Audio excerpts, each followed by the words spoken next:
La semana pasada estuvimos hablando pasamos por un pool diverso de métodos que son utilizables para generar información y en el fondo métodos de las ciencias sociales que podemos aplicar a conservación.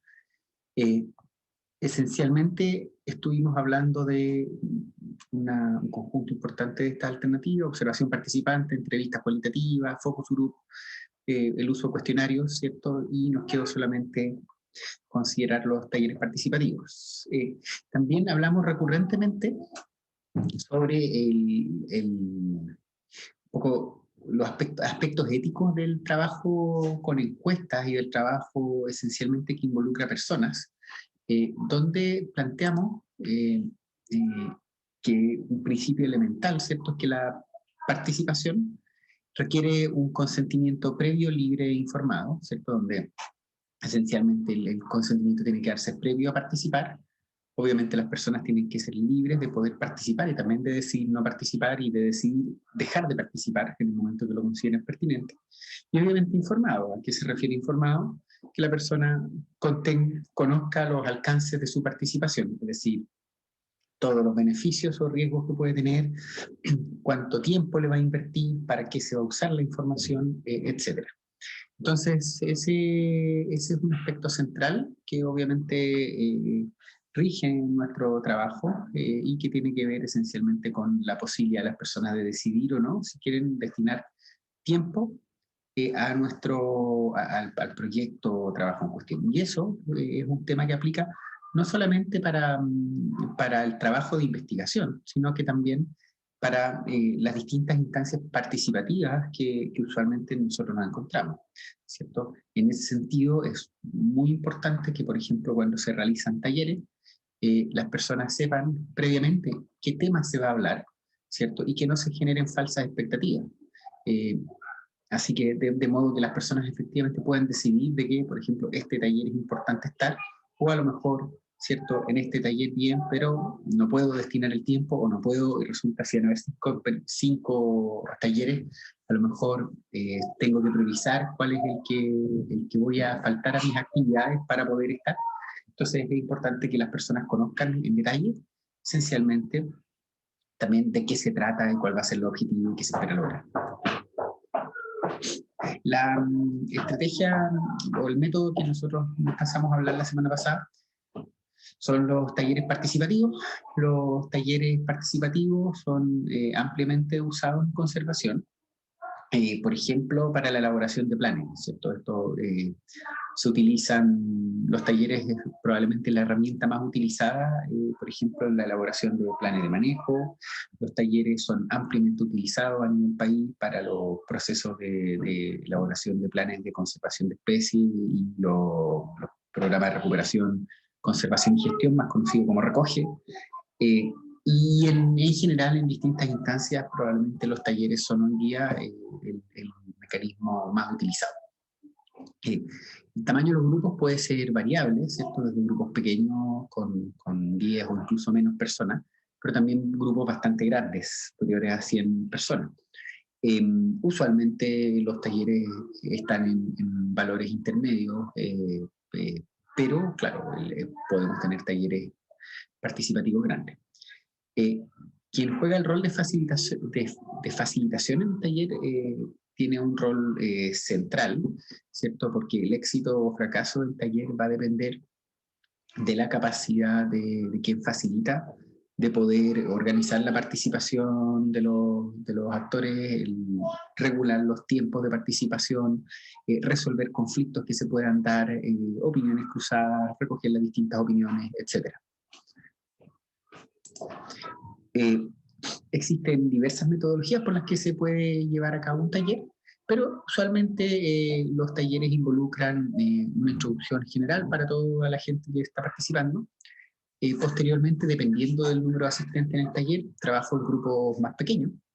Y finalmente, discusiones generales o conclusiones grupales. Eso es como una estructura típica de talleres, ¿cierto? Pero tienen bastante variación y obviamente, por ejemplo, el trabajo en grupos pequeños va a depender de cuánta gente de hecho asistió al taller.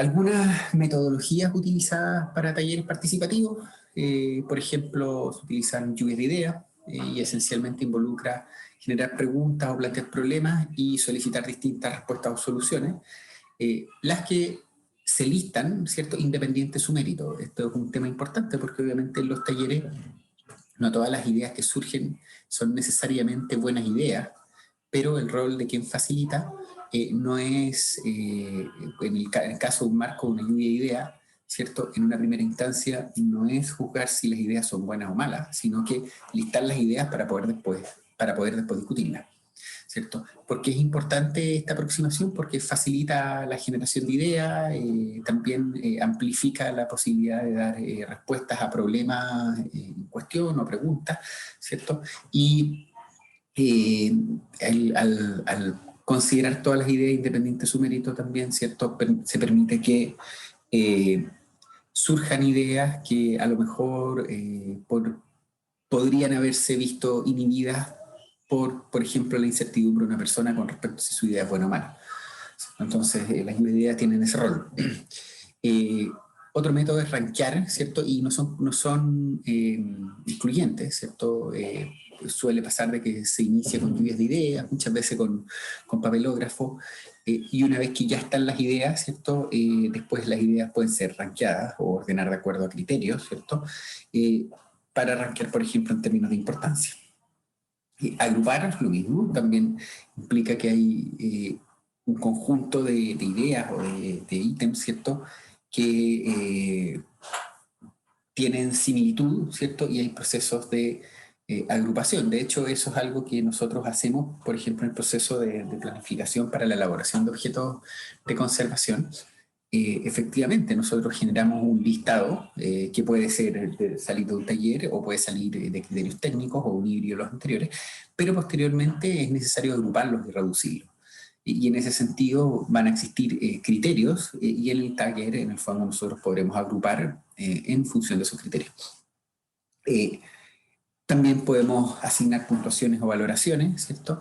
Y eso puede realizarse en función de uno o más criterios y de hecho, nuevamente haciendo la analogía con el proceso de planificación, esto es lo que nosotros hacemos, por ejemplo, en el proceso del ranqueo de amenazas, en el marco de los estándares abiertos. Efectivamente, nosotros asignamos puntuaciones o valoraciones en función de diversos criterios. Entonces, recuerden que en el caso del análisis de amenaza, nosotros usamos, en el análisis más tradicional, usamos los criterios de alcance, gravedad y tiempo de recuperación. Y en función de esos tres criterios, después ranqueamos las amenazas. Entonces, tenemos diversas metodologías y muchas más, ¿cierto?, que nos permiten llevar a cabo los talleres. También tenemos acá los árboles de problema. Los árboles de problema, vamos a hablar hoy día más ratito sobre los árboles de problema en el contexto del método del marco lógico, pero el árbol de problema es bastante similar al modelo conceptual en el que hemos hablado ya en el marco de los estándares de conservación, y el árbol de problema esencialmente busca identificar problemas, causas y también sus efectos. Eso también permite generar una visión común sobre las relaciones causa-efecto y apoya los diagnósticos para la identificación de puntos de intervención de estrategia. Esencialmente el árbol de problema es un tipo de modelo conceptual, quizás más simple que los modelos conceptuales de los estándares de conservación, pero son focalizados en un problema específico. Los modelos conceptuales que utilizamos en los estándares muchas veces incluimos múltiples problemas, usualmente tratados de forma o como amenazas. También contamos con las cadenas de resultados, ¿cierto? Esencialmente similar a un árbol de problema y similar al árbol de objetivos que vamos a hablar después, donde esencialmente identificamos los resultados intermedios esperados y los finales también a partir de una intervención o una estrategia. Entonces, tenemos distintas alternativas, otras más que ustedes ya conocen, los análisis FODA, que podemos llevarlos con mayor o menor profundidad. Los análisis FODA son análisis de fortalezas, oportunidades, debilidad y amenaza, también vamos a hablar de ellos un poquito más adelante. Y en este caso los FODA contribuyen a evaluar estrategias, proyectos, equipos de trabajo, que esencialmente nos permiten mejorar nuestras propias estrategias. Se pueden generar líneas de tiempo y también una estrategia importante son los mapeos participativos. Esencialmente el mapeo participativo es una estrategia en la cual, usualmente en contextos de talleres, se elaboran mapas o se ubican sitios, rutas, lugares de interés, etcétera, en mapas, con el objeto de definir de abordar un problema determinado. Usualmente acá se trabaja dibujando sobre los mapas, una instancia donde lo usamos bastante en el caso de la identificación de usos actuales y potenciales, por ejemplo, en los procesos de elaboración de zonificaciones, en el marco de los procesos de planificaciones de áreas protegidas. Y justamente el propósito del mapeo participativo es poder recabar aquella información que, por ejemplo, por medio de métodos tradicionales, por ejemplo, o no métodos tradicionales, pero por medio de, por ejemplo, revisión de literatura y documentos, podríamos no detectar.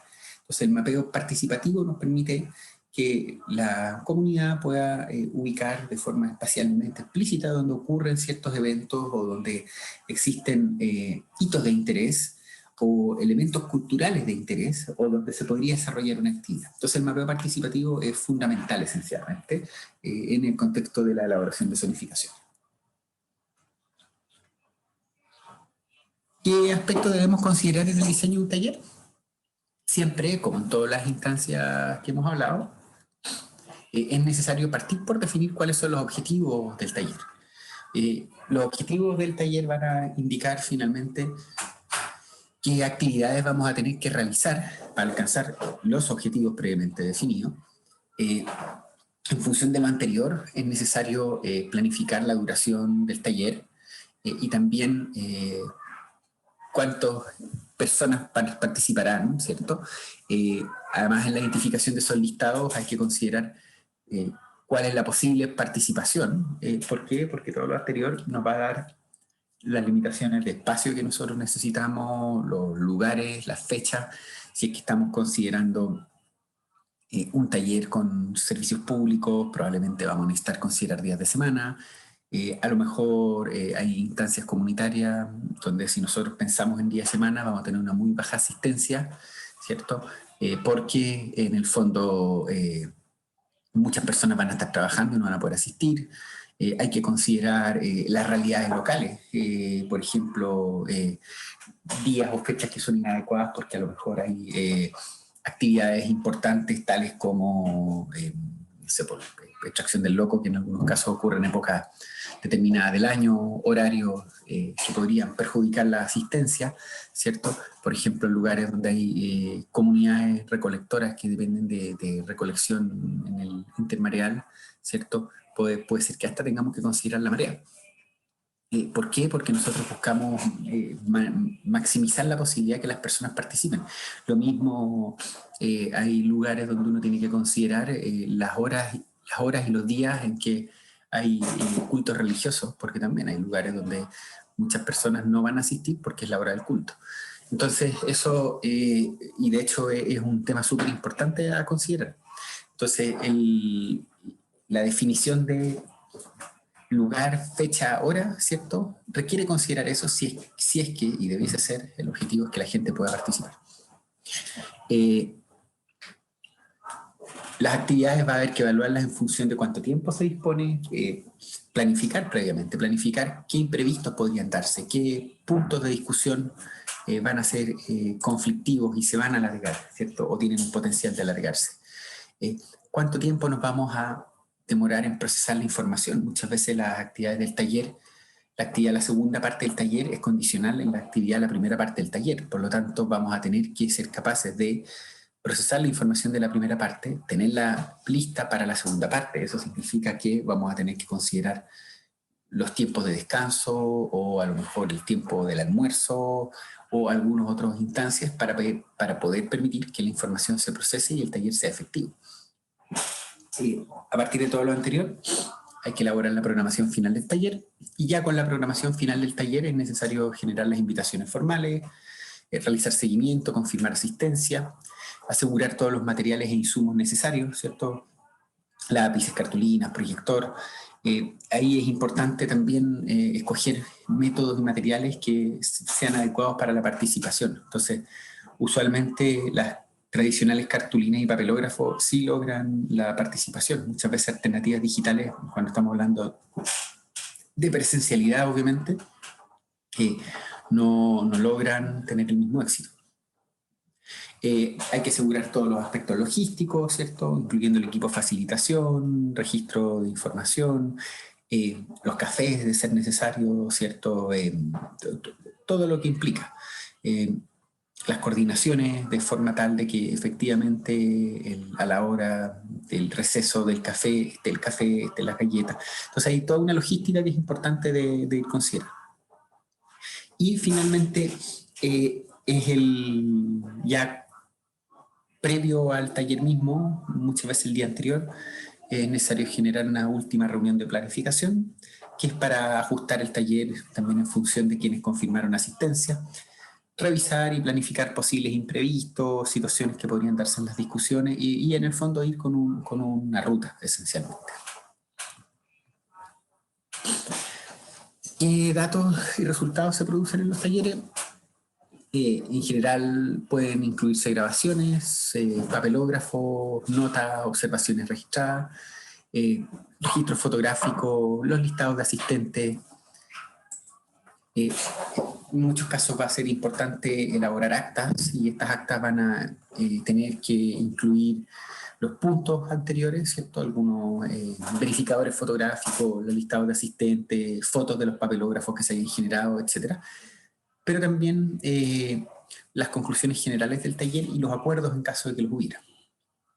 Y si es que corresponde, va a ser necesario analizar datos y elaborar reportes adicionales a la acta. Entonces, eso justo cuando suba el material voy a dejar también disponible el capítulo 9 del NEWIN, y hay algunos videos que van a ser complementarios a lo que conversamos. En total suman un poquito más de una hora, que es un material bastante bueno y complementario a la clase. Siguiendo con los temas que estamos hablando, nosotros en el marco de nuestras asignaturas hemos estado hablando de planificación. Y en el caso de planificación, ¿cierto? Nosotros hemos hablado principalmente de los estándares abiertos. Hoy día vamos a hablar de otras metodologías de planificación, particularmente el método del marco lógico, que es una de las metodologías de planificación en realidad más ampliamente utilizadas. Los estándares abiertos son propios de la conservación, pero el método del marco lógico es un método ampliamente usado, ¿cierto? No solo en el marco de la conservación y por diversas disciplinas adicionales. Por lo tanto, vamos a conversar de este.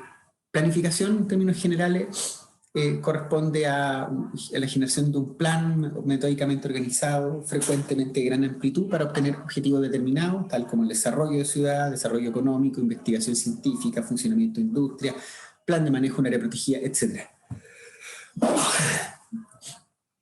¿Cierto? La planificación en realidad como actividad es bastante antigua. En el fondo, ya la existencia misma de la agricultura obliga a planificar.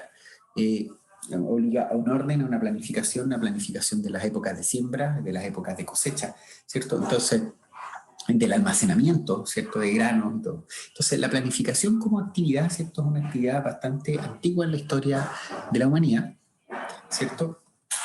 Y la definimos ya más formalmente como el conjunto de procedimientos para realizar lo que se quiere lograr, con la forma de lograrlo, y los instrumentos que se dispone para tales propósitos. En ese sentido, la planificación es un ejercicio permanente e iterativo, en tanto desarrolla sus planteamientos y propuestas a través de sucesivas aproximaciones, proponiendo, verificando y retroalimentando las proposiciones iniciales. Esencialmente, esta es una definición que viene desde el desarrollo local, que se fijan la estructura general de esta definición, se asocia a la misma lógica que usamos en los estándares, ¿cierto? Que tiene que ver la planificación como un ciclo iterativo permanente, ¿cierto? Que tiene que ir ajustándose a partir de la verificación de los logros, resultados, etc. Entonces, esencialmente independiente del área, la planificación no es vista como un proceso estático, sino que es visto como un proceso que tiene que ser y debe ser adaptativo. Entonces, aspectos importantes, ¿cierto? La planificación es un proceso y corresponde a un proceso estructurado de toma de decisiones y está orientado a toma de decisiones estratégicas.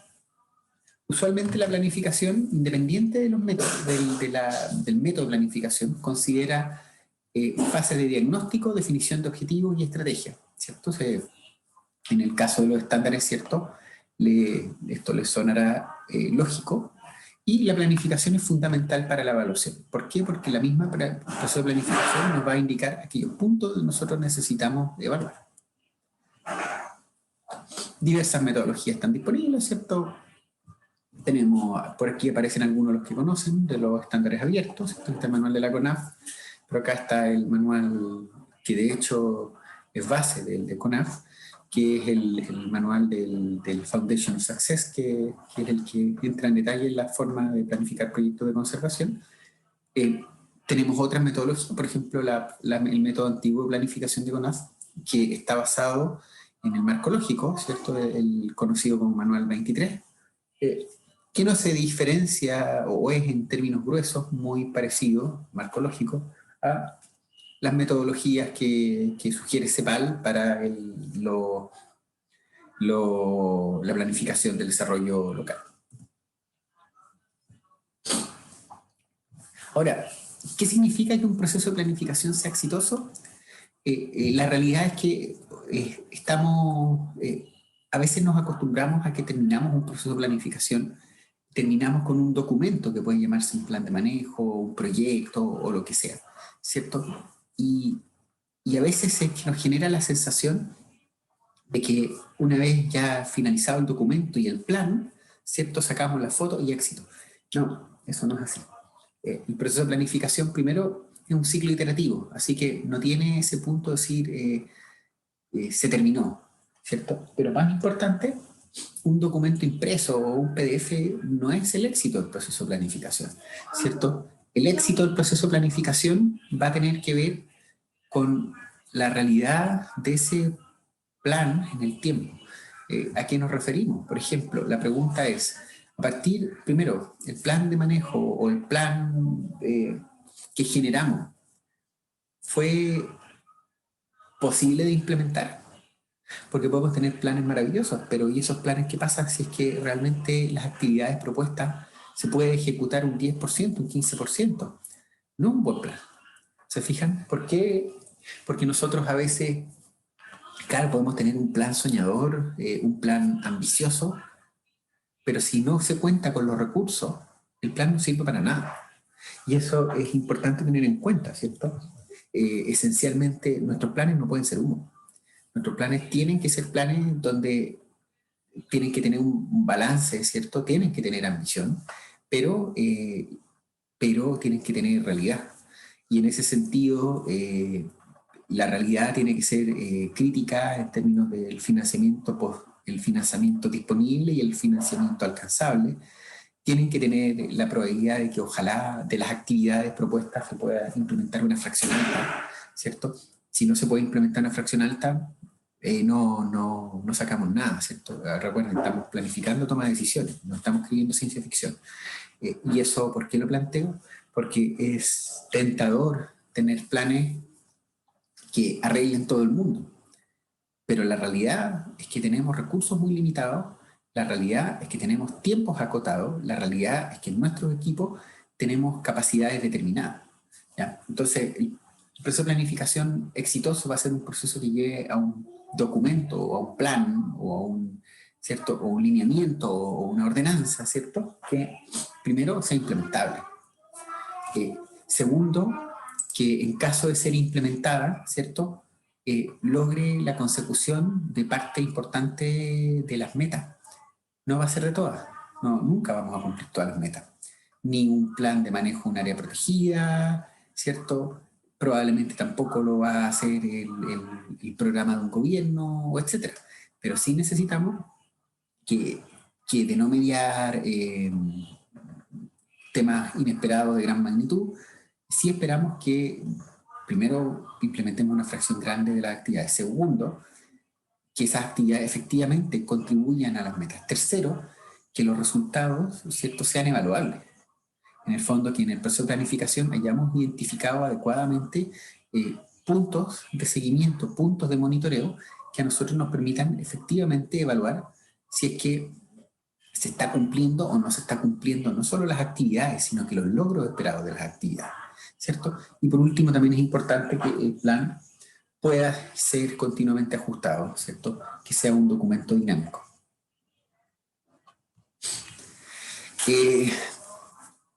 Otro elemento importante a considerar en el proceso de planificación es la necesidad de tener conocimiento compartido y consenso. Ese conocimiento compartido del que nosotros hablamos tiene que ver con que el resultado de un plan, ¿cierto?, tiene que ser esencialmente una ruta común dentro de un equipo de trabajo. Y ese equipo puede ser tan estrecho, tan amplio como se ha definido en el proceso y dependiendo de los objetivos. Pero esencialmente involucra un lenguaje común, involucra un conocimiento compartido y también involucra un consenso por parte de quienes participan. ¿Y a qué me refiero el consenso? Esencialmente todos tienen que ceder. ¿Por qué? Porque es muy poco probable que se llegue a un plan que sea del agrado del 100% de todos los participantes. Y lo más probable es que en las negociaciones involucradas, ¿cierto?, como todas las partes tengan que ceder, no va a haber ningún actor que diga que el plan es 100% lo que esa persona quería. Siempre va a haber puntos donde haya que ceder. ¿Por qué? Porque tenemos diferencias en cómo visualizamos los problemas. E incluso en áreas más reducidas, donde, comillas, somos más homogéneos en pensamiento, ¿cierto? Por ejemplo, en conservación, donde ya tenemos un punto grueso de acuerdo, hay diferencias muy importantes.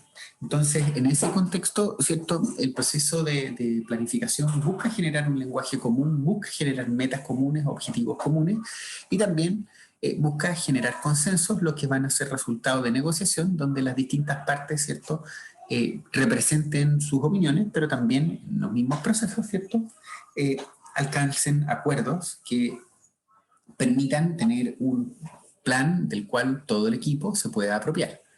¿Ya?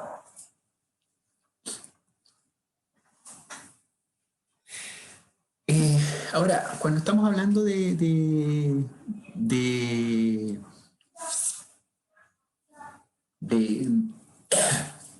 planificación local, tenemos que también considerar una pregunta: ¿qué es local? Y eso, obviamente, el que es local va a variar mucho. O sea, el local, algunas personas cuando lo vean van a pensar la MUNI.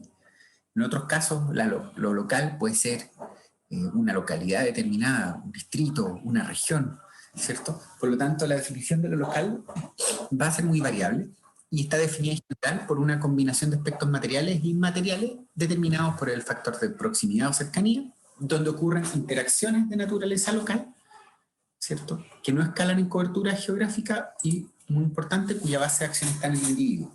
Entonces, lo local no tenemos una instancia que nosotros digamos son tantas hectáreas o son tantos metros cuadrados o son tantos kilómetros cuadrados. No tenemos una definición objetiva de esa naturaleza. Pero sí están determinados, sí es un contexto principalmente determinado por proximidad, donde las interacciones son centrales, ¿cierto?, entre las personas, y donde la base de acción todavía está en el individuo.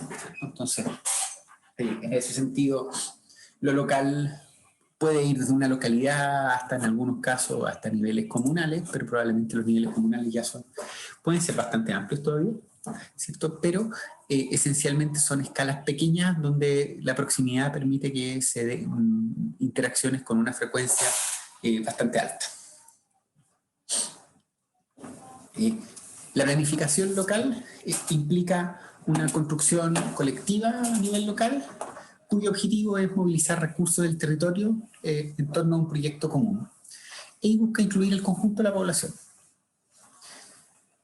En este caso, la lógica de la planificación local es que la comunidad va construyendo su objetivo de desarrollo y también va identificando formas para alcanzar dichos objetivos. Y eso obviamente puede ser la comunidad por sí sola, con apoyo de asesores, etcétera. Tenemos diversas formas de evaluar, pero esencialmente tiene que ver con que los objetivos de desarrollo, ¿cierto?, se definen localmente. Y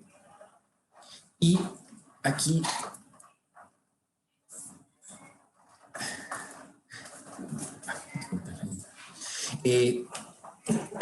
hay dos metodologías que vamos a identificar, a enfatizar. Uno es el método del marco lógico y el otro son los estándares abiertos para la práctica de la conservación. El método del marco lógico ya es algo que, que no hemos discutido, lo vamos a ver hoy. Los estándares abiertos, en cambio, lo hemos discutido ampliamente en el curso Áreas Protegidas y también en la parte práctica de toda la primera mitad del curso.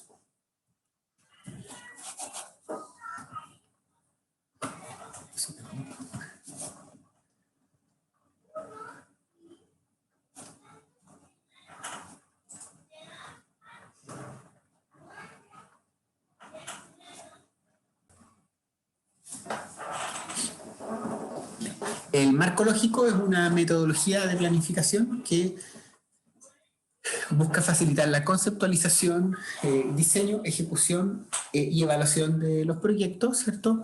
Y donde hay una metodología centrada en la determinación de objetivos, ¿cierto?, en la participación y también en la comunicación.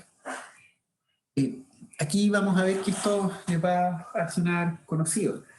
El marco lógico parte aquí de la base en la identificación de un problema.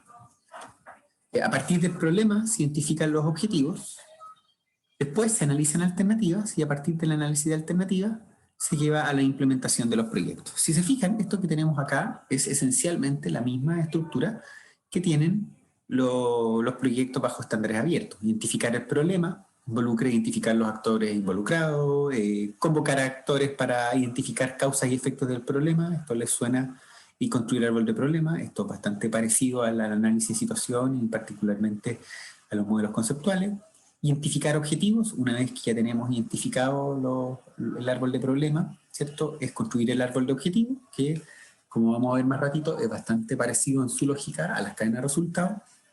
Identificar áreas de intervención, analizar alternativas, es identificar recursos disponibles, plazo de escenario, costo, eficiencia, impacto, pertinencia, ¿cierto? Y finalmente ya con el proyecto identificado hay que disponer recursos y monitorear los avances. Se fijan, la estructura con respecto a los estándares abiertos es bastante similar: evaluar, planificar, implementar. Hasta acá, ¿cierto?, veríamos evaluar, planificar, implementar. Y después agregar, analizar y adaptar y compartir, ¿cierto?, que son también centrales en el proceso de aprendizaje.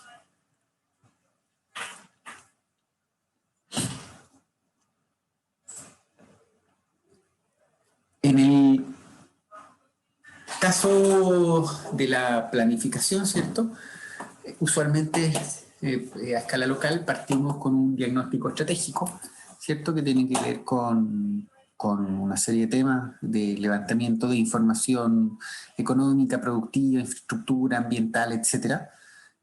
Tenemos acá diversos métodos que parte lo hemos estado hablando: entrevistas, observación directa, ¿cierto?, encuestas, recopilación de información secundaria, gente local, el gobierno local, etc.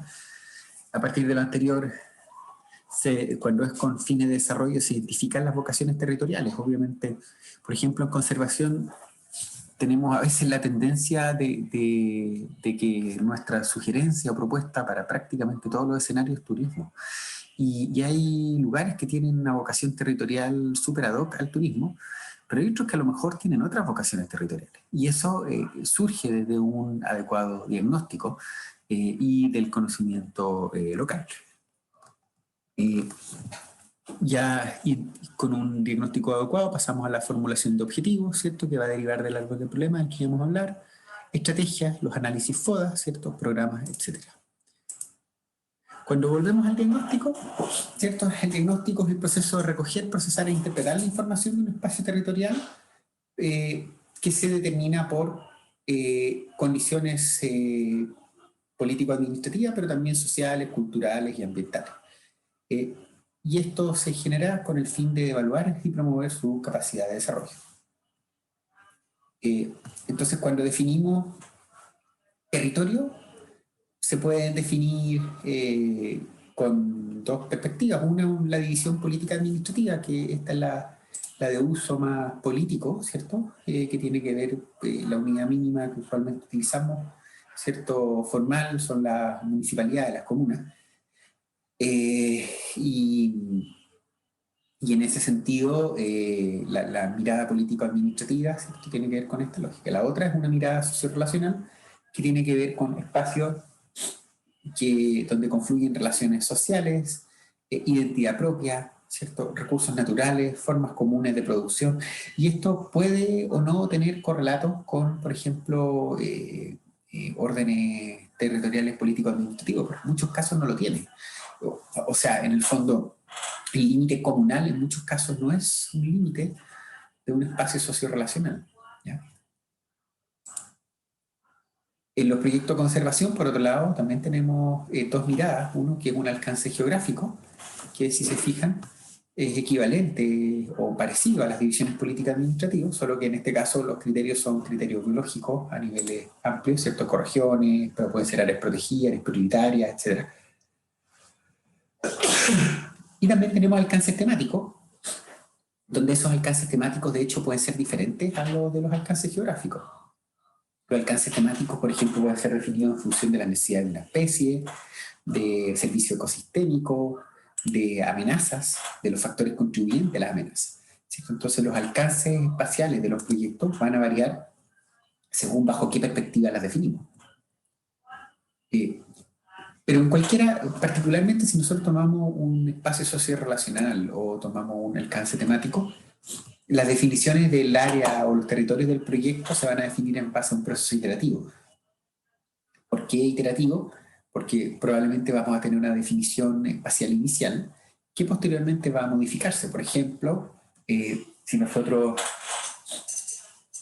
generamos una intervención en una localidad determinada, nosotros podemos partir con una sugerencia de que el área del proyecto es, no sé, 500 hectáreas que involucra la comunidad y un área base de tantos metros. Y esa es nuestra primera llegada. Y esa primera llegada probablemente va a ser incorrecta, pero es una aproximación inicial correcta en términos de que nos da un primer alcance. Pero qué importante es considerar la opción de modificar. ¿Por qué? Porque, por ejemplo, en el proceso de diagnóstico, en las instancias de talleres de diagnóstico, a lo mejor nosotros vamos a conversar con los actores clave. Y en esas conversas con los actores clave resulta que hay una actividad, ¿cierto?, tradicional, cultural, económica, ¿cierto?, que es fundamental en la comunidad y que en realidad quedó fuera de lo que nosotros definimos, ¿cierto? Y a lo mejor nuestro alcance geográfico incluye lugares que no corresponden, son inadecuados. Por lo tanto, nosotros en el proceso de planificación vamos a tener que ser capaces de modificar este alcance. Y eso no solo aplica en el caso de un proyecto de desarrollo local, lo mismo aplica cuando estamos hablando de un proceso de conservación. Por ejemplo, podemos tener un área protegida, pero ¿cuál es el área de influencia del área protegida? Que ustedes saben, tiene implicancias incluso legales. Va a variar. ¿Y por qué va a variar? Por un hecho muy sencillo. Por ejemplo, si nosotros definimos objetos de conservación que ocupan un gran espacio, como podrían ser carnívoros, probablemente el área de influencia va a ser muy distinta a que si nosotros determinamos plantas o animales que tienen un solo espacio bastante restringido. Por lo tanto, como parte del mismo proceso, el alcance o territorio del proyecto va a irse modificando. Los diagnósticos es importante que consideren instancias participativas. Primero es necesario poder involucrar a actores territoriales, permite que los actores se apropien del diagnóstico y del proceso, la participación permite generar un lenguaje común, ¿cierto? Y además en un proyecto de desarrollo local es fundamental que el proyecto se asocie a necesidades y realidades locales. ¿Qué información además es importante? Nosotros, además del taller y la información que le damos por su participación, nosotros tenemos que recurrir a las fuentes técnicas. Y en esas fuentes técnicas, ¿cierto?, necesitamos poder recurrir a la literatura cuando corresponde, pero también poder alcanzar la información crítica, por ejemplo, la información censal, ¿cierto? A través de la información censal vamos a poder obtener la información demográfica, que a todo esto, si ustedes se meten a la plataforma del INE, ¿cierto? Ustedes simplemente, si tienen un check del área de interés, van a poder extraer toda la información censal del área en la cual ustedes quieren trabajar. Creo que pide check, no KML. Y ahí van a poder extraer esencialmente toda la información censal del área urbana o rural del país donde ustedes quieren trabajar. Necesitamos información sobre el sistema productivo, empleo, infraestructura, contexto legal. También es recomendable revisar los datos de la CACEN, regulaciones regionales y locales, revisar, por ejemplo, las ordenanzas municipales y que aplica, contextos sociales y culturales, organizaciones, instituciones locales, información ambiental, biodiversidad. Son distintos aspectos que nosotros, dependiendo del foco del proyecto, del trabajo, necesitamos revisar. ¿Cierto? Fuente de información cartográfica, el IDE es una buena fuente. Ya mencioné el censo, que es importante. La información legal la sacan del Congreso, de la Biblioteca del Congreso Nacional. Ahí pueden ver no solo los proyectos que ya existen o las leyes que existen, sino que los proyectos de ley que están en discusión.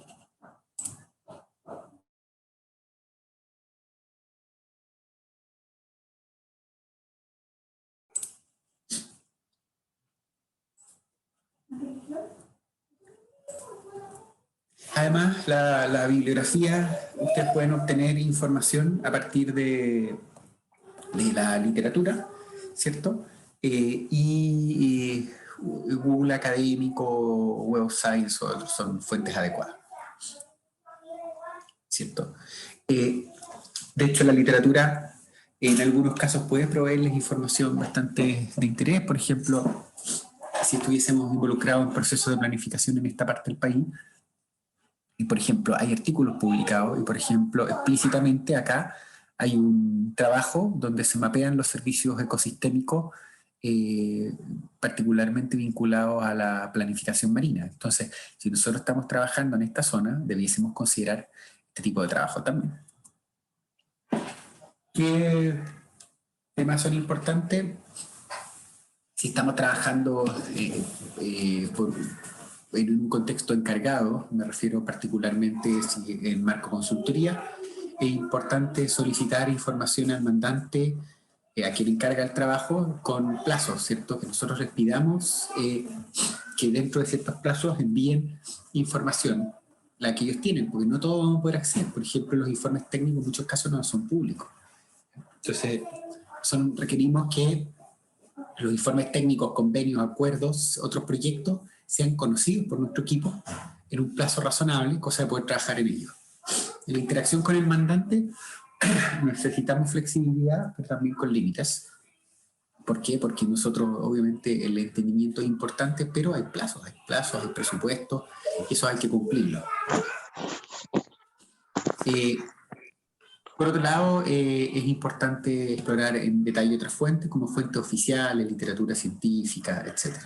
Y además el levantamiento de información desde actores locales es crítico, por ejemplo, a través de entrevistas, encuestas, grupos focales, talleres participativos, observación participante, lo que estuvimos hablando la clase pasada al inicio de esta. De hecho, acá en la imagen ustedes pueden ver un proceso de mapeo participativo en el marco del plan de manejo del santuario Río Cruz.